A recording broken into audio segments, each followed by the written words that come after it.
When I was a new safety manager, I made a big mistake. And I'm making this video, this episode, so that you don't make the same mistake I made. You see, when I was a new safety manager, I mistakenly thought that OSHA was there to help me. And I found out they're not. They're there to prosecute you. They're not your partner, they're your prosecutor. And let me clarify, because before we jump into this video, this is not a video bashing OSHA. I'm not against OSHA. I think they have a great role in what they do, but we need to clarify what they do and why they do it so you don't make the same mistake I made. Let's jump in. Well, hey friend, my name is David Sawyer. I'm a safety coach. I help busy safety managers prevent accidents and avoid OSHA. And really, I help managers go from being overwhelmed to being OSHA ready. And I have a course that I've developed to help managers when it comes to OSHA inspections. And you can go to my website, helpwithosha.com, and you can access this course, but you can also access a free checklist. It's an OSHA audit checklist, and it will pair perfectly with this video, because in this video, I'm going to be talking about how you need to view OSHA and that they're not your partner, they're your prosecutor. And like I said in the intro, I want to make sure you understand I'm not here bashing OSHA. I'm actually here just to clarify. You see, OSHA has two sides. They wear two hats, right? You can probably relate to that. If you're in safety, you probably wear multiple hats. That's what I did. I wore a lot of hats when I was a safety manager. And I can tell you, OSHA has two sides to them. It's like a Jekyll and Hyde thing going on. They have a consultative side, which is there to help you. And they have an enforcement side, a compliance side, which is there to drive compliance. And so I wanted to make sure I unpacked what that meant. We're going to go through 4 important key points that you need to understand so that you don't get caught off guard like I did, because I certainly got caught off guard. I can remember going through the OSHA audit and asking questions because I genuinely wanted to know how to make it better. And the inspector looking at me like, dude, you don't get it. I'm not here to help you make it better. I'm here to catch you doing it wrong. And that was like, ugh, it felt horrible. It felt wrong. But the first thing I want to say is enforcement is not coaching. I'm a safety coach. What I do is I help companies prevent accidents and avoid OSHA. I help you relieve the stress. That's my job. My job is to be a teacher. I want to be a guide. I want to be somebody that you look to and you go, hey, I don't know what to do in this situation, but I think David's been here before, because I have. I've made a lot of mistakes over the years, and I want to use my experience to help you not make mistakes. OSHA is different. They're there to enforce compliance. And so we'll pick just a random safety standard. Let's say we're talking about chemical labeling. And you go, okay, according to hazard communication, right, the OSHA standard for how to communicate chemical hazards to your employees, well, you got to make sure your chemicals are labeled, and you got to make sure they're stored properly, and you got to make sure that you have safety data sheets available. And so let's just say unfortunately, you have an OSHA inspection, and the auditor shows up and he starts kind of picking away at some of the safety data sheets. And he might talk to an employee and say, hey, where are your safety data sheets located? Where are your SDSs located? And the employee looks at him and kind of goes, I don't really know what he's talking about. And they go, we got a problem here. All right, let's dive in. Let's peel back the layers, see if we can find out exactly where we can use this as evidence that they're not doing what they're supposed to be doing, because they're trying to build a case as a prosecutor that you have not trained this employee correctly for hazard communication.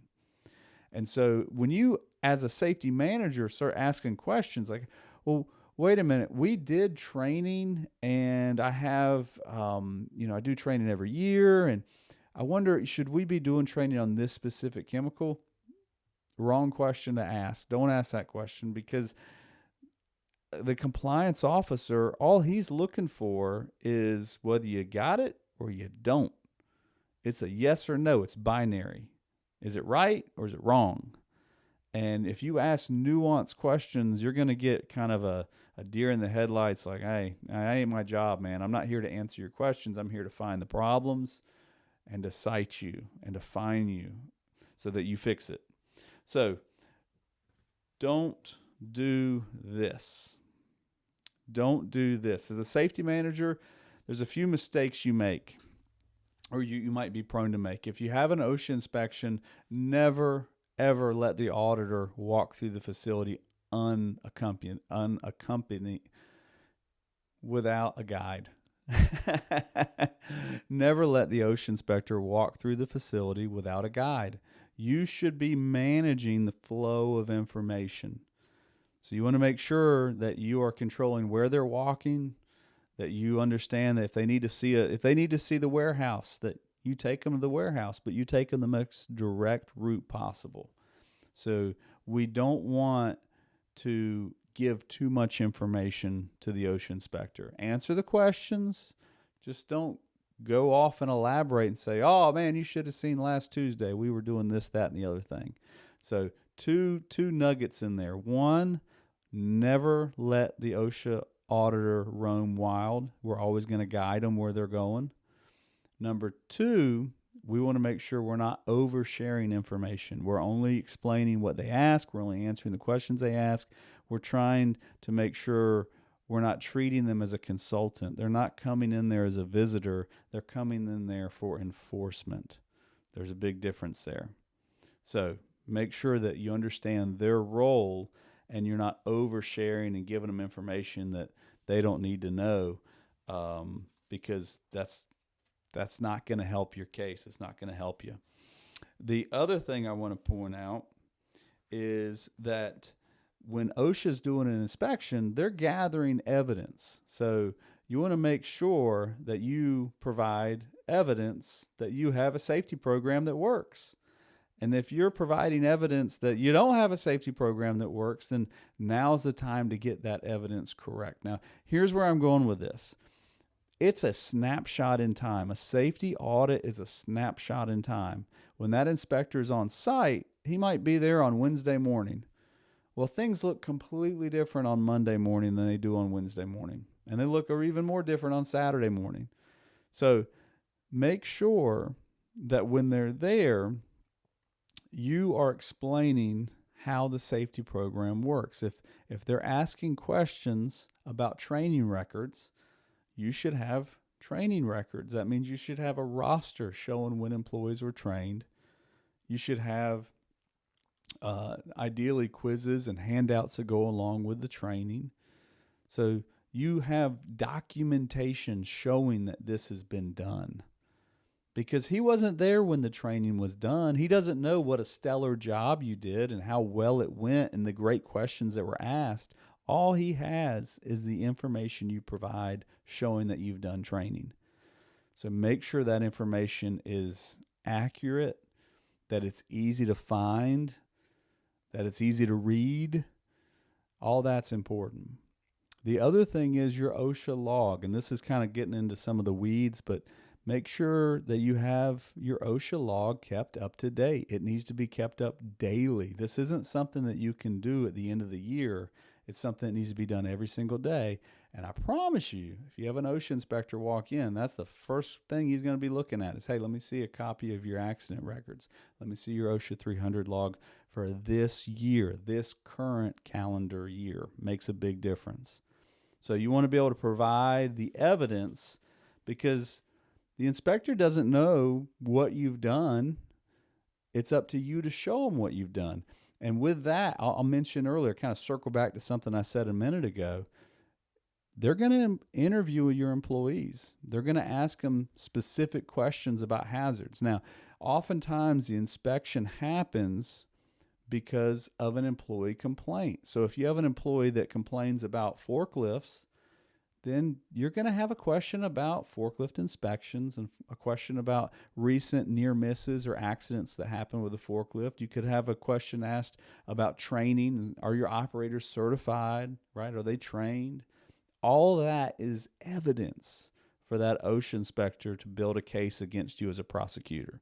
Now, you're not going to a court of law, but you are going to be, he's building a case. That's what the OSHA inspector is doing. He's not a coach. He's not a mentor. He's not there to help you. He's there to build a case. So the best thing you can do is be prepared. Be prepared. You know, I've got 4 kids, and my oldest is 16 now. He's getting into some pretty hard tests, some pretty hard, high school type classes, and tell him, you got to be prepared. You got to be prepared.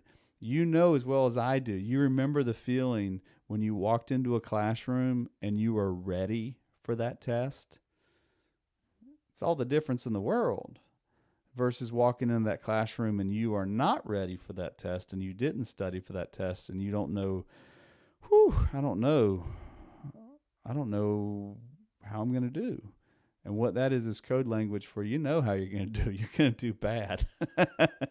So when it comes to OSHA, now is the time. Make sure that you are prepared so that you know that your programs are straight, your trainings are up to date, your inspections are done, your documentation it doesn't have to be flawless, but there shouldn't be glaring errors. Okay? We're not looking for perfection. Again, the whole reason we do OSHA requirements is to prevent accidents. And sometimes that gets overlooked. But the goal of compliance is to prevent accidents. The goal of the OSHA inspector is to come in and find out where you aren't in compliance. So, again, just to kind of reiterate, this is not a video meant to bash OSHA. They do some wonderful work. The consultative side especially does some really good work. But when you're being inspected by an OSHA inspector, that compliance inspector cares about one thing: compliance. He or she is not there to help you. They're not there to hold your hand. They're not there to make you feel warm and fuzzy. In fact, they're really there to put the fear of God in you so that you do the right things and you don't get your people hurt. Your job as a safety manager is to be in compliance so that people don't get hurt. And right now, if you're watching this video and you feel like, I don't know if I'm in a good spot, go to my website. You can access the course, the OSHA audit course, where I walk you through step by step how to handle an OSHA audit. We talk about the specific items that you have to have in place. We talk about written programs. We talk about how to prepare your management team for an audit, because it shouldn't all be on you. It's not a one-person thing. I know you're the safety manager, but there's a team for a reason. So we want to make sure that we have prepared our leadership team for an OSHA inspection, because it could happen anytime. And then we also, in that course, I walk you through how to do the informal conference, how to negotiate down fines. This course will more than pay for itself, and it'll help you sleep a lot better at night. So go to my website, helpwithosha.com. You can access a copy of this course. You can access the course, do it online. And like I said, go ahead and right now go and access the free OSHA audit checklist. It is free. The course is worth the money. It's worth the investment that you'll pay, but the OSHA audit checklist is completely free. So that is a no-brainer. Do that today. Until we talk again, do everything you can to keep the people you work with safe, because no one should get hurt at work.